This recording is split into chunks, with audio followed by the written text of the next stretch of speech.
Today, we turn our gaze to the windswept moors of West Yorkshire, the birthplace of one of England's greatest literary families, the Brontes. While the names Charlotte, Emily, and Anne are celebrated in literary circles, the shadows of their older sisters, Maria and Elizabeth, often remain overlooked. Who were these lost Brontë sisters? Join us as we explore the lives of the Brontë sisters, walking through England and visiting their hometown, the place where they lived. And don't miss out the end, where we discover the stories of the lost Brontë siblings. The Brontë family resided in Haworth, Yorkshire, where the parsonage stood at the high point of the village. The area was characterized by dark terraced houses and steep cobbled streets. During their time, many villagers worked in spinning and weaving mills, reflecting a burgeoning industrial environment. Before moving to Haworth, the Brontë family lived in several places in Yorkshire. They were born in Thornton, where their father, Patrick Brontë, was the curate. The family later moved to Haworth in 1820, where Patrick became the incumbent of St. Michael and All Angels Church. Patrick Brontë, the Reverend, brought his wife Maria and their 6 small children to Haworth. But living there was not as easy as they had imagined, as I will explain shortly. Life expectancy was alarmingly low, with the average age of death around 25 due to poor working conditions and inadequate sanitation.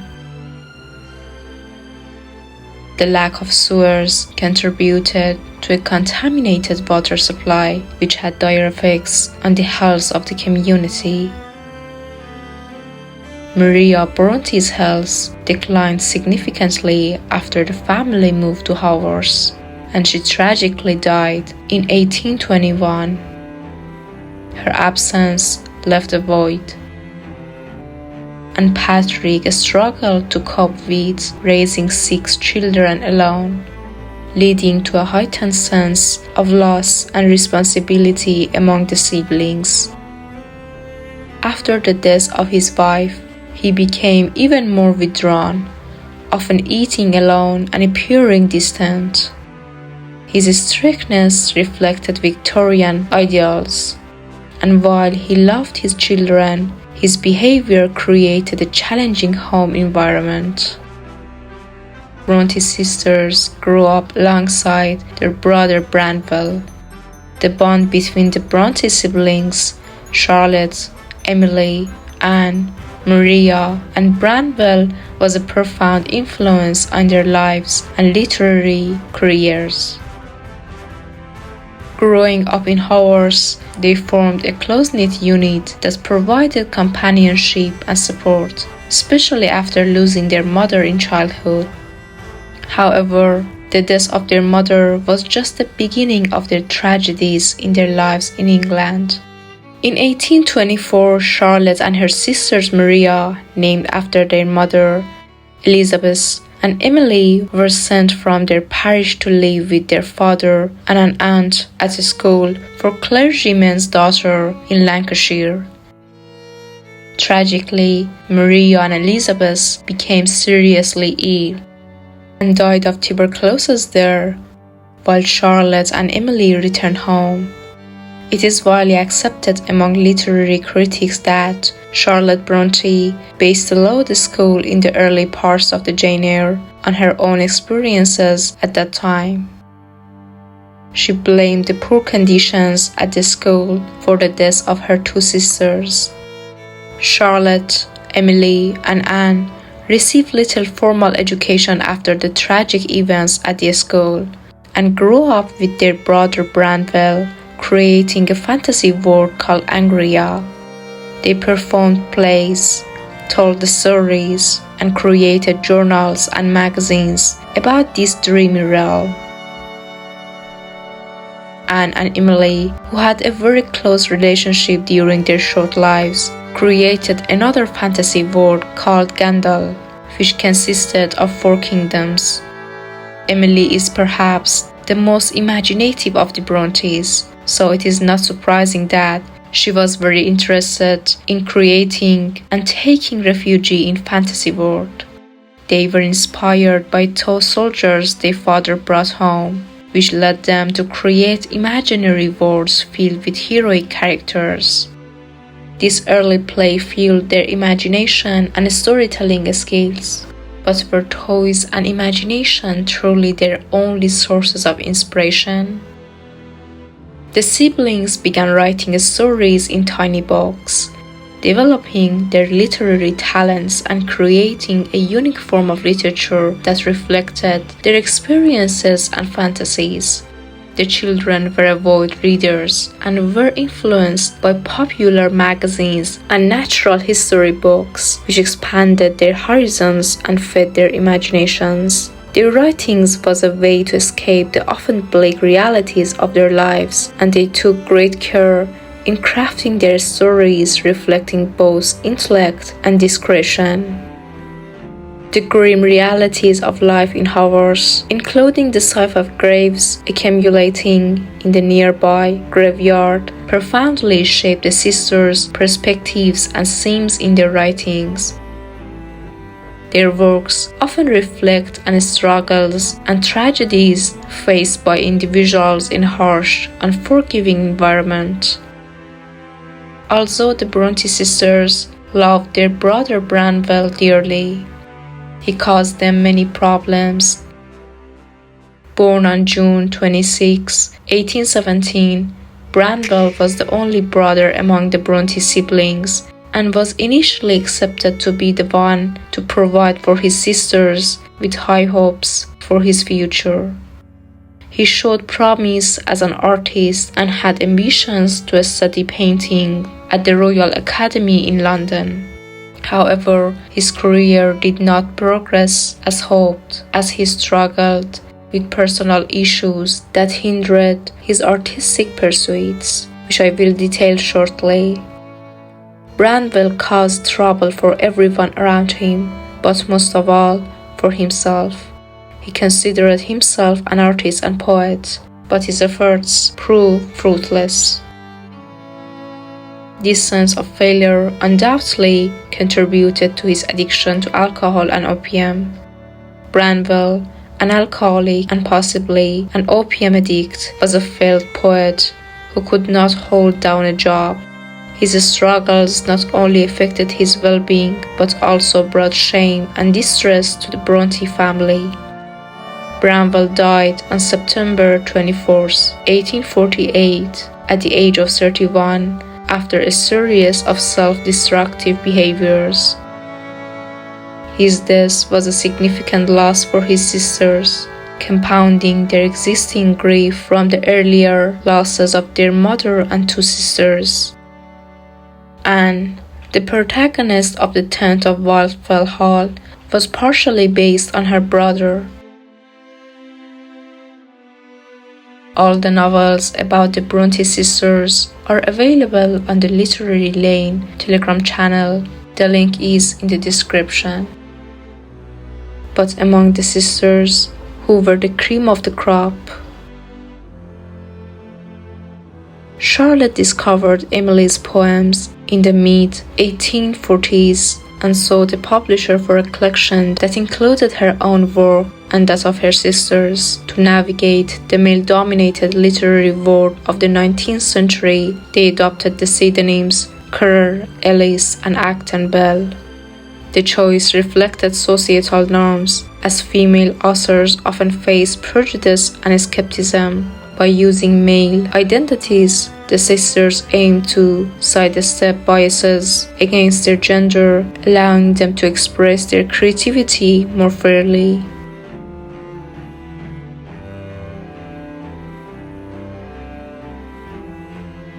The resulting book poems by Currer, Ellis, and Acton Bell, was published in 1846.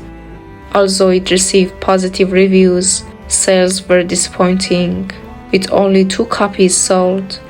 The use of pseudonyms sparked curiosity among readers and publishers about the author's true identities. Despite this initial struggle, the Brontë sisters ultimately showcased their literary talent, paving the way for their later success. Although Charlotte was the last to find a publisher, her novel, Jane Eyre, became the first of the Brontë sisters to be published. Wuthering Heights and Agnes Grey followed months later. There was a persistent rumor that the authors of Wuthering Heights and Jane Eyre were the same person. Charlotte wrote, "It is said that this story is a more primitive and incomplete investigation by the same author who created Jane Eyre, but an unfair and tragic mistake. We laughed at it at first, but now it saddens me." When Anne's publisher mistakenly sold The Tenant of Wildfell Hall to an American publisher as another work by the creator of the hugely successful novel Jane Eyre, Charlotte and Anne were forced to travel to London to prove to Charlotte's publisher that they were not one and the same. Emily refused to go with them. It wasn't long before the audiences accepted that they were actually 3 people. Gradually, the true identities of each of the Brontë sisters were revealed to fans. Imagine a world where the voices of 2 gifted sisters were silenced too soon. Who were Maria and Elizabeth Brontë, and what stories did they leave behind? Maria and Elizabeth Brontë were the older sisters of the renowned Brontë authors Charlotte, Emily, and Anne. Both sisters received their education at Crafton Hall and Cowan Bridge School, enduring harsh conditions that negatively affected their health. Maria succumbed to tuberculosis shortly after returning home in May 1825, followed just 6 later by Elizabeth. Their ultimately deaths deeply affected the family, especially Charlotte, who wrestled with grief and the expectations stemming from her father's admiration for Maria. Patrick Brontë was profoundly affected by the death of his daughters, particularly Maria, whom he cherished most. His sorrow profoundly shaped his relationship with his surviving children. Maria Brontë, born in 1814, Maria tragically passed away at the tender age of 11 from tuberculosis when she contracted while attending a harsh boarding school. Elizabeth, born in 1815, also succumbed to tuberculosis just a few months after Maria, dying at the age of 10.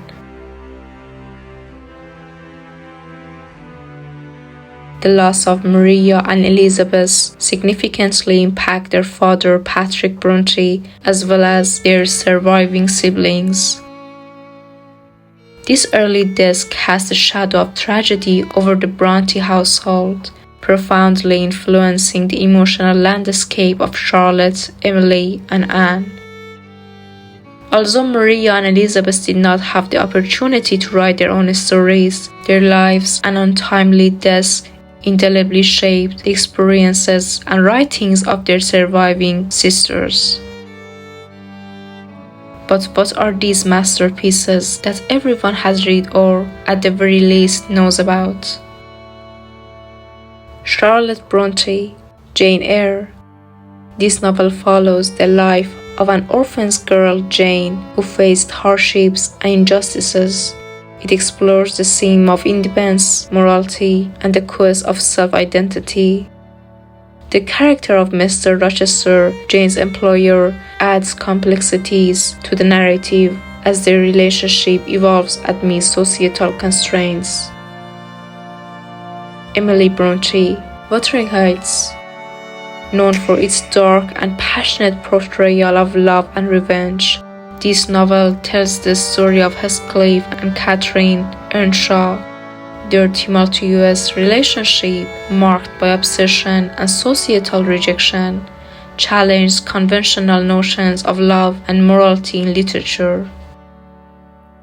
Anna Brontë, Agnes Grey.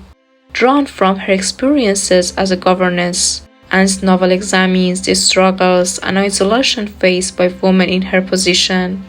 It highlighted themes of duty, loneliness, and social class, providing a candid look at the life of a governess in Victorian society.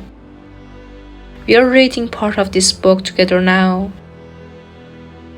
My father was a clergyman of the north of England, who was deservedly respected by all who know him, and, in his younger days, lived pretty comfortably on the joint of income of a small incumbency and a snug little property of his own.